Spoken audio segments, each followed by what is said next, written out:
இப்போ மாம்பழத்தை வந்து இந்த மாதிரி கட் பண்ணி தோலை நீக்கி கட் பண்ணி மிக்ஸி ஜாரில் போட்டுருக்கேன். இதை ஜூஸ் எடுத்து வச்சுக்கலாம். இப்போ இதை வச்சு ஒரு பாயசம் பண்ண போகிறோம். மிக்ஸி ஜாரில் அரைச்சிட்டு வந்துடலாம். இது வந்து அரிசி மாவு 1 கப்பு எடுத்திருக்கேன். அதில் வந்து தேவையான உப்பையும் அதில் போட்டுக்கலாம். போட்டு நல்லா கலந்துக்குங்க.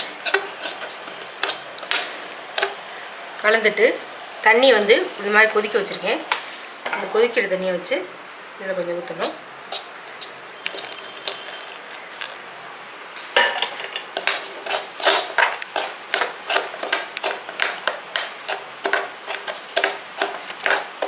அதுக்கடையில் வந்து நம்ம வந்து மாம்பழத்தை வந்து இந்த மாதிரி ஜூஸ் பண்ணி வச்சுருக்கோம்.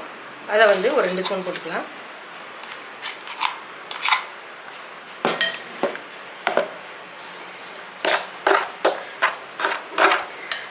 பத்தலைன்னா இன்னும் கொஞ்சம் தண்ணி சேர்த்துங்க.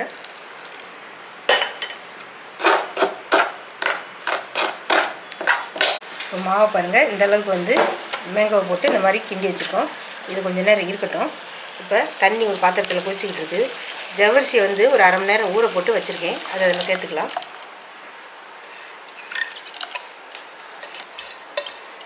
ஜவ்வரிசி நல்லா கொதிக்கட்டும். பாருங்கள், ஜவ்வரிசி நல்லா கொதிக்குது. நம்ம ஜவ்வரிசியை வந்து ஒரு அரை மணி நேரம் வந்து தண்ணியில் ஊற வைக்கிறதுனால இந்த மாதிரி ரொம்ப ஃப்ரெஷ்ஷாக இருக்கும். ஒரு கொதியிலே பாயசம் வந்து வச்சிடலாம். இப்போ தண்ணி கொதிச்சிக்கிட்டு இருக்கும்போது அடுப்பில் சிம்மில் வச்சுருங்க. இப்போ இந்த மாவை வந்து ஒரு இடியாப்ப உலக்கில் போடுவோம்.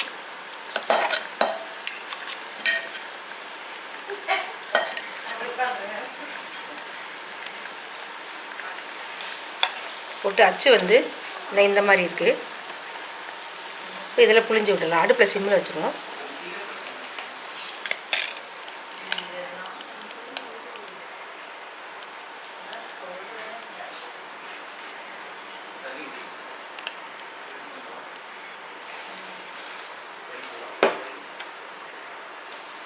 தண்ணி சிறிதிலே வச்சு நல்லா கொதிக்க விடுங்க. இதுக்கு தேவையான ஜீனியும் போட்டுடலாம்.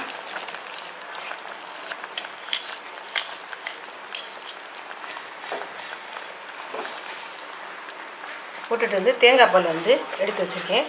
அதை ஒரு 1/2 கப்பு வந்து இதில் விட்டுடலாம்.